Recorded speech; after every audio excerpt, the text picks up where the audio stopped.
La méthode à Genèse, elle est simple, c'est de s'appuyer sur la volonté d'envoyer du jeu, effectivement, une volonté de se faire plaisir. Le maître mot des Agenais durant leur préparation et s'appuyer également sur l'expérience, notamment de ses entraîneurs, un duo, Philippe Sella, la légende du rugby français, et Mathieu Blin, le talonneur, 3 fois champion de France avec le Stade français. Des entraîneurs qui assistent impuissants en une entame tonitruante de la part des Grenoblois, qui n'hésitent pas à relancer beaucoup de ballons, avec ici Fabien Alexandre qui se propose avec beaucoup de vitesse, le jeu qui peut rebondir, et McLeod qui vient alerter Armand Baye, tout fraîchement arrivé de Colombie en Pro D2. Baye qui retrouve son numéro 9, et là il y a du soutien en permanence avec Fabrice Estebanès qui va inscrire le premier essai de la saison de Grenoble pour ses grands débuts sous ses nouvelles couleurs, avec au passage admirer cette passe à une main de Charles McLeod, omniprésent sur cette action pour retrouver Fabrice Estebanès. Une action qui a fait du dégât du côté d'Agen, puisque regardez ici George Tisley, l'ailier tout fraîchement arrivé de Nouvelle-Zélande, qui se fait justice en piétinant Estebanès. Il reçoit un carton jaune, une infériorité numérique payée cash par les Agenais, avec ici le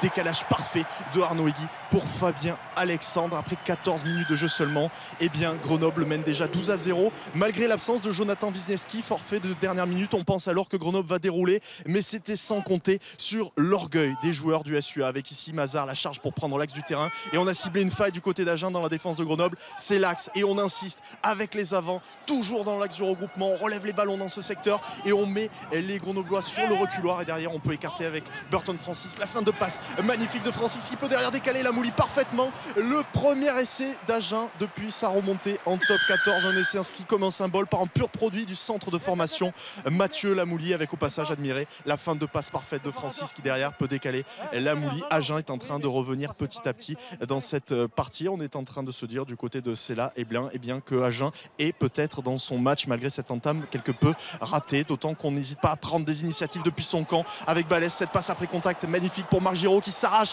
mais qui ne peut résister au retour désespéré de Fabrice Estebanès. Une action qui va donner lieu derrière à une pénalité transformée par Burton Francis après 2 coups de pied. Agen reprend la tête d'un petit point à la pause. Malgré ses Superman, eh bien Grenoble a du mal à décoller dans cette partie. On espère du côté grenoblois que le sursaut interviendra après la pause, avec ici une nouvelle initiative et Fabien Gégenbacher, le capitaine, qui vient attaquer en intervalle après une fin de passe. Le jeu qui peut rebondir avec la ligne de 3/4. On s'organise patiemment du côté des Grenoblois, et Charles McLeod qui va repartir sur le grand côté avec Fabien Alexandre qui est de tous les bons coups dans cette partie. McLeod de nouveau avec une libération rapide pour qui Gégenbacher, de nouveau fin de passe, de nouveau crochet, et cette fois il va derrière la ligne de but. Le capitaine grenoblois titularisé à la dernière minute avec le forfait de Wisniewski à l'ouverture, lui l'arrière de formation, et c'est tout un symbole. C'est lui qui vient redonner l'avantage à Grenoble, mais Agen ne s'en laisse pas compter. Derrière une bonne mêlée, et bien Marc Giraud s'arrache, il vient résister au retour pour passer derrière la ligne de but. Est-ce qu'il y a essai? Monsieur Marchal demande la vidéo, et on va s'apercevoir au ralenti que malgré le bon retour de Fabien Alexandre et de Charles McLeod, et bien Marc Giraud redonne l'avantage aux Agenais à la 57e minute de jeu. Mais Grenoble est dans son match, dans ce deuxième acte, et va arriver à faire la différence, notamment par son bas avec Nigel Hunt tranchant qui vient décaler Xavier Mignot.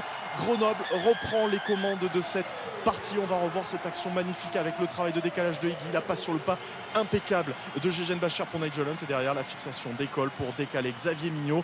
Grenoble est en train de retrouver le fil de son jeu et de retrouver le fil de son match si bien débuté. Grenoble qui est aussi présent à la retombée des ballons aériens avec encore qui Fabien Alexandre qui avance encore et toujours derrière ce ballon récupéré dans les airs. Une action très longue où le jeu va rebondir avec tous les avants. Regardez, on est en train de reprendre un peu d'axe et de recréer de l'avancée. Une action très longue que l'on vous a ellipsée. On revient au pied des poteaux d'Agen, toujours avec ses avants qui pilonnent la défense agenaise, et Hegui qui relève pour qui Fabien Alexandre. Tout un symbole, il était à l'origine, il est à la conclusion pour inscrire son deuxième essai de la soirée et offrir un bonus au moins provisoire aux Agenais, aux Grenoblois qui mènent alors 31-23. Grenoble qui va même continuer d'attaquer avec ici Nigel Hunt tranchant encore une fois, qui met les gaz et qui vient franchir la ligne de but une 6e fois, la ligne de but d'Agen, et valider et consolider définitivement le bonus offensif du côté de Grenoble, avec encore une passe sur le pas cette fois de Gio Aplon pour décaler Nigel Hunt. Grenoble qui sécurise le bonus offensif et qui s'impose au final 38-23, un large succès qui ne reflète peut-être pas la partie. Agen aurait peut-être mérité d'empocher le bonus défensif, mais Agen quitte malgré tout le Stade des Alpes la tête haute, à l'image de son staff. Du côté de Grenoble, le contrat est rempli, tout n'a pas été parfait, mais le Grenoblois s'impose avec le bonus offensif.